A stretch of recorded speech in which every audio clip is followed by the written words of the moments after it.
दोस्तों ये वीडियो आपके लिए बहुत स्पेशल है क्योंकि इसके अंदर मैं आपको बताऊंगा टॉप 20 डेरिवेशंस जो पिछले 10 सालों से रिपीट कर रहे हैं। क्योंकि आप मेहनत कर रहे हैं तो उस डायरेक्शन में मेहनत कीजिए जहां के क्वेश्चन आपसे पूछे जाते हैं, जहां के डेरिवेशन पूछे जाते हैं।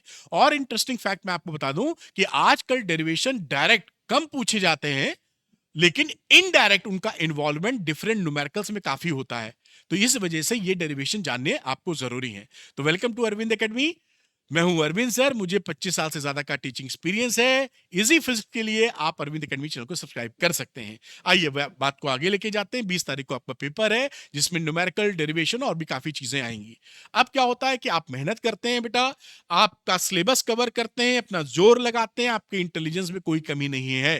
तो कमी कहां रह जाती है? कमी रह जाती है उन क्वेश्चंस, उन डेरिवेशंस में जो कि पूछे जाते हैं वो आप पकड़ नहीं पाते। अगर वही आप पकड़ लें तो आपका काम जरूर बन जाएगा। क्योंकि आप जानते हैं 2080 रूल के बारे में कि 20% ऐसे टॉपिक्स, 20% ऐसे क्वेश्चन, 20% ऐसे डेरिवेशंस होते हैं जो 80 बार आते हैं। यानी वो 80 आपके सिलेबस का जो एग्जाम में पेपर बनता है 80% कवर कर लेते हैं। तो उसको मैं यहां पर हम लोग ओपन करेंगे या डिकोड करेंगे जिससे आप उसको कर पाए। और यही नहीं, मैं वो डेरिवेशंस आप कहां से लगाएंगे, पढ़ेंगे, वो वीडियो भी मैंने बनाया, वो भी बताऊंगा। और लास्ट में मैं आपको एक प्रो टिप दूंगा कि एग्जामिनर को इंप्रेस करना है डेरिवेशन लिखते वक्त, तो किन 3 बातों का ख्याल रखें जिससे आप जो लिख रहे हैं, अगर 3 नंबर का डेरिवेशन है तो पूरे 3 नंबर आपको मिले, 0.1 मार्क्स भी ना कटे।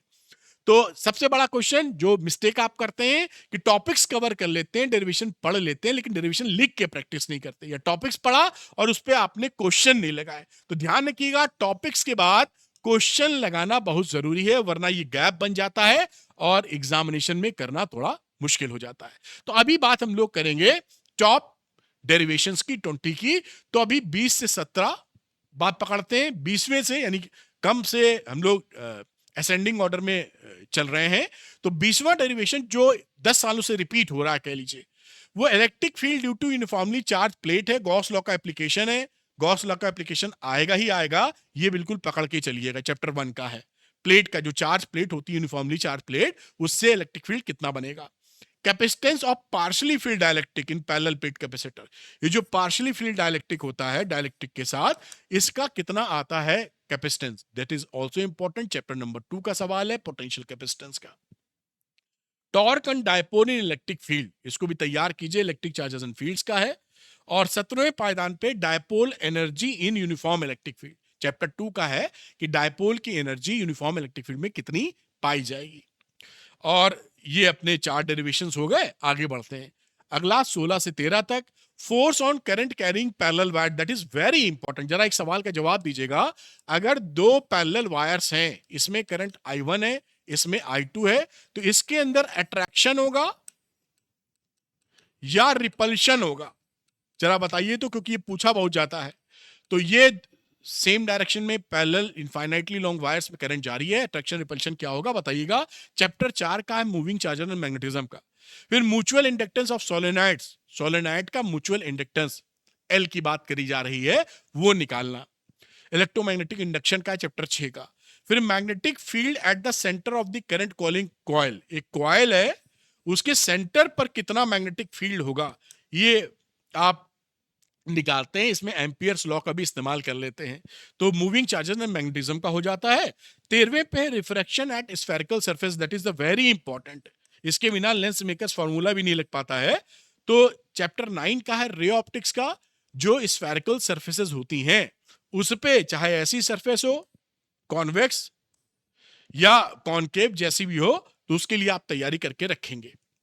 अच्छा, फिर ये अपने 8 डेरिवेशंस हो गए। आगे बढ़ते हैं हम लोग 12 से 9 में। 12वां है magnifying power of compound microscope when final image at D.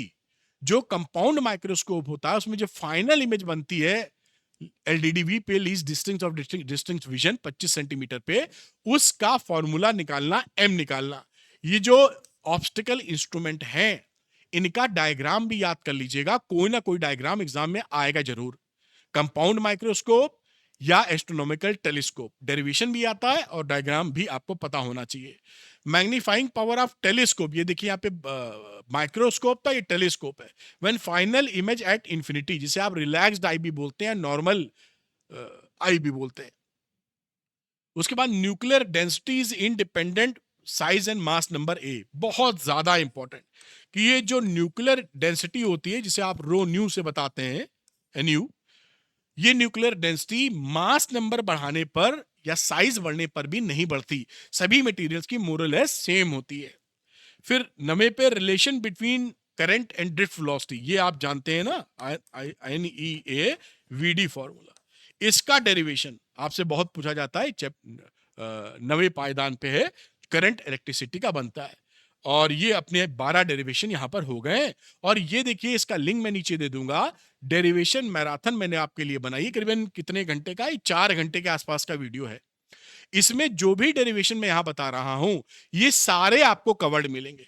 तो आपको ये वीडियो देखने के बाद आप चाहें तो इसको तुरंत देख सकते हैं। इसका लिंक मैं नीचे लगा दूंगा, आप क्लिक करके चाहें तो देख लें, देखना जरूरी है मेरे ख्याल से। तो आगे बढ़ते हैं डेरिवेशन 8 से लेकर 5 तक में। Magnetic field along the axis of current carrying loop, ये जो करंट कैरिंग लूप होता है, इसकी एक्सेस पे, ये मान लीजिए करंट कैरिंग लूप है, तो यहां पर मैग्नेटिक फील्ड कितना होगा। ये एक थोड़ा लंबा डेरिवेशन है, लेकिन आपको अच्छे से आना चाहिए। Capacitance of parallel plate capacitor, simple है बहुत, एक पैरेलल प्लेट के पूछा बुझ जाता है। इसका सी निकालिए, C is equal to epsilon not A upon D, जो आप करते हैं आए हैं आज तक, है ना, ये पकड़िए। अच्छा, दूसरी चीज, electric field due to spherical shell, ये गॉस लॉ का एप्लीकेशन है कि electric field spherical shell, shell का मतलब होता है फुटबॉल समझ लीजिए, charge shell, uniformly charge shell, तो यहाँ पे बाहर कितना है, यहाँ कितना है, अंदर कितना है, ये आपको बताना होता है। अच्छा, आप बताइएगा जरा कि अगर स्फेरिकल शेल है यूनिफॉर्मली चार्ज, तो इसके अंदर इलेक्ट्रिक फील्ड कितना होता है। Electric field in the spherical shell, इसमें निकलता भी है, आप निकालते भी हैं।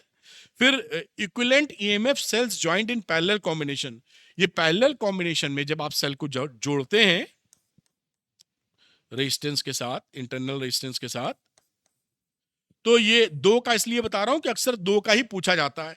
ये E1 है, ये E2 है, ये R1 है, ये R2 है, तो इसका इक्विवेलेंट वैल्यू क्या आती है। इन जनरल भी पूछी जाती है, लेकिन दो के लिए बड़ी पूछी जाती है। आगे ये 16 डेरिवेशन हो गए, अंतिम 4। तो relation between refractive index and minimum deviation, ये डेल्टा एम और म्यू के बीच का रिलेशन वेरी इंपॉर्टेंट, इसमें न्यूमेरिकल्स भी बनते हैं, आसान है लेकिन आना चाहिए, 4 लाइन का डेरिवेशन है। Electric field due to infinitely long thin wire, Gauss law का एप्लीकेशन मैंने बताया, तीनों गॉस लॉ के एप्लीकेशन जो कोर्स में है, ये infinitely long wire, plane sheet, spherical shell, ये आता जरूर है, एक आएगा जरूर। इनफाइनाइटली लॉन्ग वायर है, इससे इलेक्ट्रिक फील्ड कितनी बन रही है आर डिस्टेंस पर, ये निकालते हैं इसकी मदद से। आप गॉसियन सरफेस वगैरह लेके प्रैक्टिस कर लीजिएगा, नहीं दिक्कत हो जाएगी। लेंस मेकर्स फार्मूला बड़ा इंपॉर्टेंट है, लेकिन लेंस मेकर्स फार्मूला आप तभी डेराइव कर पाएंगे जब रिफ्रैक्शन एट स्फेरिकल सरफेसेस आपको आता हो। तो इसको करने के लिए पीछे भी एक डेरिवेशन जो इसमें था वो भी आपको आना चाहिए, तभी यहां तक पहुंचेंगे। Lens makers formula very important. Number 1 पे है Snell's law through wave theory, ये वेव ऑप्टिक्स का है। स्नेल यानी स्नेल्स लॉ याद है ना, रिफ्रैक्टिव इंडेक्स वाला, तो रिफ्रैक्शन कह लीजिए, स्नेल्स लॉ की जगह मैं रिफ्रैक्शन बोल देता हूं, ज्यादा आसान लगेगा। रिफ्रैक्शन को आप वेव थ्योरी से बताइए, और हाइजेंस प्रिंसिपल इस्तेमाल होता है, दैट इज नंबर 1। ये बहुत पूछा जाता है, आता ही आता है। अब मैं आपको प्रो टिप देता हूं एक, ये 20 डेरिवेशन हो गए, इनको जरूर करिए, वीडियो बता ही दिया है, लिंक मिल ही जाएगा, क्लिक करके देख लीजिएगा। प्रो टिप है कि एग्जामिनर को कैसे इंप्रेस करेंगे जब आप डेरिवेशन लिख रहे होंगे, ये जानना जरूरी है। तो डायग्राम छोटा किचिर पिचिर ना बनाइएगा, साफ सुथरा बनाइए, पेपर की कमी नहीं है। आप एग्जाम में साफ सुथरा बड़ा डायग्राम बनाइएगा, एग्जामिनर आसानी से देख सके। एजम्पशन जो आप कर रहे हैं वो स्टार्टिंग में लिख दीजिएगा, 1 लाइन 2 लाइन 3 लाइन 4 लाइन, जो भी लिखना चाहें, जो जो एज्यूम किया है। और जब फाइनल फॉर्मूला डेराइव कर लें तो उसके ऐसे आप एक बॉक्स बना दीजिएगा उस फॉर्मूले में, जिससे एग्जामिनर की तुरंत निगाह पड़ जाए। केवल ये 3 बातों करने से ही आपका काम बन जाएगा। तो डेरिवेशन की मैंने आपको कहानी बता दी, और अगर आप चाहते हैं कि इंपॉर्टेंट न्यूमेरिकल्स भी कर लें, क्वेश्चंस भी कर लें जिस तरह के एग्जाम में पूछे जाते हैं, क्योंकि अब इतना समय नहीं कि हजारों पीवाईक्यू आप लगा पाएं, तो मैंने उसके लिए क्या किया, आपके लिए शोर शॉर्ट क्वेश्चन बना दिए। ये sure short question NCERT PYQ और लेटेस्ट ट्रेंड का निचोड़ है और केवल 25 क्वेश्चन पर चैप्टर है, फुली सॉर्ट, आसानी से कर पाएंगे। तो 12th पीसीएम के श्योर शॉर्ट, 12th पीसीबी के श्योर शॉर्ट, ऐसे ही क्वेश्चन एग्जाम में या बोर्ड में आते हैं इसी पैटर्न के। 25 क्वेश्चन अप्रोक्सीमेटली पर चैप्टर मिलेंगे, फुली सॉल्व है ये, और साथ में 100% बोर्ड टारगेटेड है। जैसे मैंने बताया, निचोड़ है एनसीईआरटी का, पीवाईक्यू का और साथ में लेटेस्ट ट्रेंड का। जो सुपर इंपॉर्टेंट है उसको मैंने क्लब कर दिया है आपके लिए। तो जो बच्चे चाहते हैं लेना, वो अरविंद एकेडमी ऐप को डाउनलोड कर लीजिए, उसके स्टोर सेक्शन में जाइए, यहां पर आपको श्योर शॉर्ट क्वेश्चन दिखाई पड़ेंगे, लेकर अपनी पढ़ाई को तुरंत प्रो लेवल पे ले आइए। तो thank you very much for watching this video. Comment करिएगा और क्या दिक्कत है, मैं आपके साथ हूं, दोनों मिलकर फोड़ेंगे बोर्ड्स को। Thank you, good luck to you, bye.